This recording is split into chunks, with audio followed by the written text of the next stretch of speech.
Capítulo 4. Los males del mundo a la luz del eneagrama. Un eneagrama de la sociedad. He puesto en el título males del mundo y no patologías sociales porque prefiero la expresión popular a la académica. Para mis fines, el lenguaje ordinario tiene en este caso una virtud que no comparte con el lenguaje técnico, aunque la palabra mal tal vez evoque en primer lugar el significado de enfermedad, no por eso deja de tener un significado moral. Llamar a la distinción social enfermedad es desarrollar la visión de la sociedad como un organismo que caracteriza la moderna formulación de la ciencia de sistemas. Así como en general, sistemas de diversos niveles se reflejan en sus elementos constitutivos y funciones. Podemos pensar que las patologías individuales corresponderían a ciertas patologías sociales y a los pecados capitales del individuo, ciertos males básicos del organismo de nuestra especie sobre la Tierra. Y si a nivel individual las enfermedades mental puede definirse como una condición de impedimento para realizar los valores que están en el potencial de la persona, también podemos pensar que los males fundamentales del mundo son fenómenos sociales que constituyen formas básicas de interferencia con el potencial de la humanidad. Más de 8.000 problemas humanos han sido inventariados en la Encyclopedia of World Problems and Human Potential. Entre estos diversos problemas buscan los futurólogos actuales un núcleo central en el intento de discernir un metaproblema, una problemática unitaria tras sus manifestaciones múltiples e interrelacionadas. Entre estos dos niveles, el de los 1.000 problemas específicos y el de un problema central, se sitúa el nivel de análisis propuesto aquí, que invita a la consideración de 9 aberraciones capitales o básicas de la sociedad a través de su vida civilizada entre comillas. Es obvio que se puede encontrar resonancias entre los procesos de distinciones colectivas y los procesos psicológicos a escala individual. Tantas corno para que fuese alguna vez popular la especialidad de estudios de cultura y personalidad. A ella pertenece la formulación que explicaré a continuación acerca de las aberraciones sociales a la luz de los eneatipos. Los sociólogos han protestado por las interpretaciones psicologistas que proponen la causación individual de lo social sin prestar suficiente atención a los factores causales sociales sobre la psiquis del individuo, y obviamente existe una relación circular entre los niveles de organización, si bien se trata de niveles distintos en una jerarquía que va de lo elemental a lo complejo. También es claro, más allá de todo esto, el isomorfismo o paralelismo entre los patrones que se pueden reconocer en uno y otro nivel, de modo que comprendemos intuitivamente la relevancia de las diversas experiencias del mal amor respecto a los metaproblemas sociales. Con la formulación de estos metaproblemas estaré desarrollando lo que pudiera llamarse un eneagrama de la sociedad. El autoritarismo. Comenzaré por el triángulo central del eneagrama, que en el plano de la psicología individual corresponde a la cobardía. El miedo es una emoción universal, pero cuando domina en el carácter de un individuo se asocia a una visión del mundo excesivamente jerárquica. El miedo tiene mucho que ver con la autoridad, ya que originalmente nos atemorizaron esos gigantes que nos rodeaban cuando éramos pequeñitos, nuestros padres. Sobre todo la figura del padre, símbolo, si no ejecutivo, de la autoridad en la mayor parte de los hogares. Por ello contribuye al miedo a que una persona se oriente hacia relaciones de superioridad e inferioridad. Es el miedo entonces una pasión que en el mundo social lleva a que existan mandones y mandados. Así como dentro de sí, la persona de carácter desconfiado vive en forma especialmente aguda la pugna entre un tirano y un esclavo, un acusador y un acusado, un perseguidor y un perseguido, un culpador y un culpado. También en la sociedad funcionamos de esta manera, y es fácil comprender que la prevalencia de un carácter propenso a la intimidación sea favorable al establecimiento de una jerarquía autoritaria, de la misma manera que a la inversa.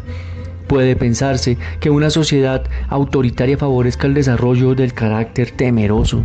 La jerarquía más autoritaria en nuestra sociedad actual, que apela sobre todo a este tipo de carácter, es naturalmente el ejército. En antiguos tiempos, la iglesia era más autoritaria que hoy. Hubo épocas, ya casi olvidadas, en que la iglesia era mucho más poderosa que el imperio, y el hombre más poderoso de Occidente era el Papa. Tal visión jerárquica hace que la persona esté demasiado sometida a la autoridad, y cuando hay demasiada tendencia a entregar la propia autoridad, o dicho de otro modo, demasiada poca capacidad de ser autoridad para con uno mismo, demasiada tendencia a la obediencia, demasiado énfasis en un programa infantil de dependencia con respecto a un padre fuerte, ello hace que pueblos enteros se muestren especialmente deseosos de exaltar y seguir a alguien con la pasión de mandar. En el caso más notable fue naturalmente el de Alemania nazi. En el pueblo alemán predominaba el eneatipo 6, y particularmente ese carácter temeroso, ordenado, con un fuerte sentido del deber, idealista e idealizador de la autoridad, en que el individuo teme equivocarse y al mismo tiempo anhela certezas, ese carácter que desea que alguien le hable de tal manera que se pueda sentir que sabe, que tiene la razón. Sabemos que es así el discurso típico de los fanáticos. El pueblo nazi fue curiosamente una caricatura del pueblo judío, en tanto que la noción de pueblo elegido fue tomada por los alemanes de sus enemigos envidiosamente odiados. Se ve tanto cine en el que se refleja el mundo nazi y se escribe tanto de él, que es como si todavía estuviéramos dirigiéndolo, como si tuviésemos aún una lección que aprender, una lección que parecía aprendida un par de decenios atrás y que nos permitía dejar a un lado el autoritarismo.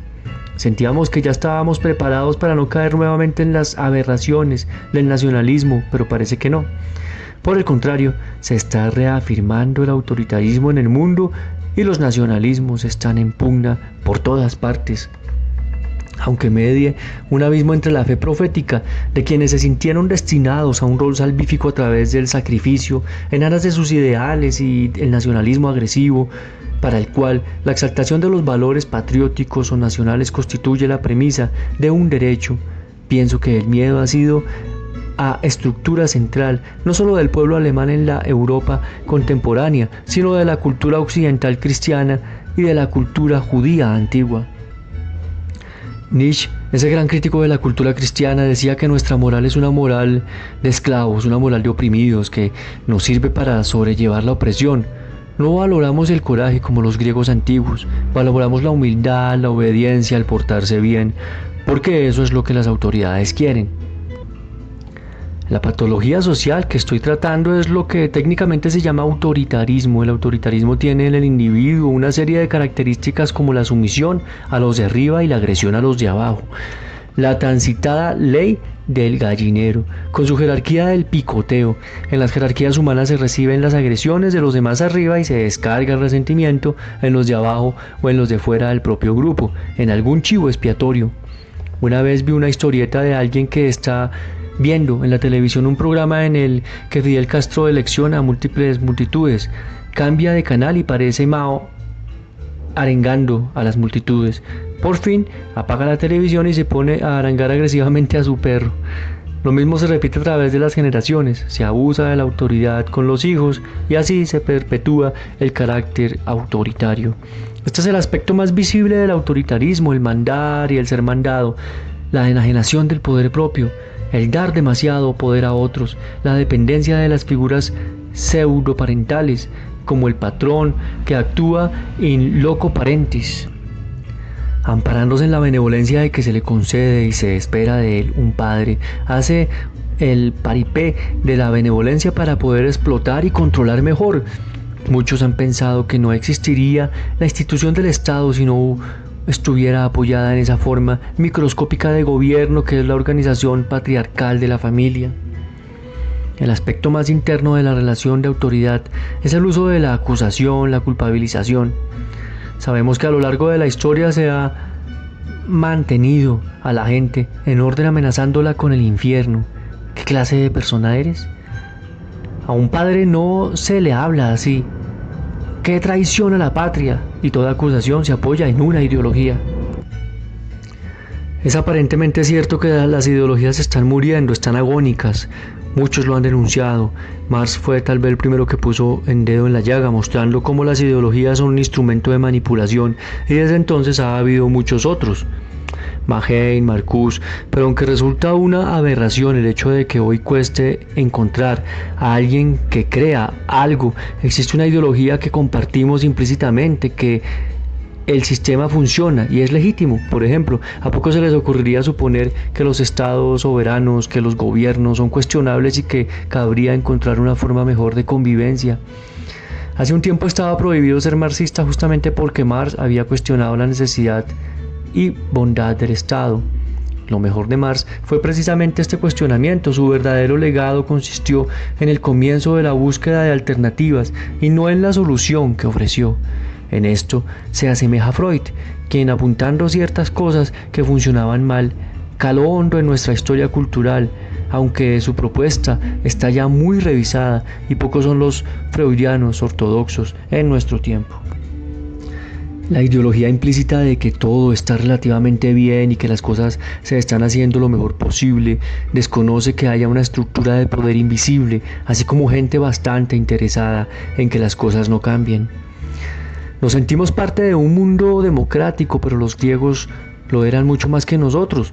Aunque existía la esclavitud, se pagaba a cada ciudadano para que asistiera al ágora y era un deber participar en las discusiones. Las decisiones las tomaba el gobierno del pueblo y por el pueblo, con la fe implícita de que todo se autorregula. Ahora vivimos en la ficción y es una ideología de que somos libres porque podemos elegir entre un candidato y otro, acto que muchas veces resulta irrelevante. Naturalmente la situación actual no puede compararse con la de los tiempos de Galileo, cuando la Iglesia ordenaba lo que debíamos creer. Con ello no quiero sino ilustrar que el mando no es tanto cosa de fuerza bruta, sino sobre todo de autoridad propiamente tal.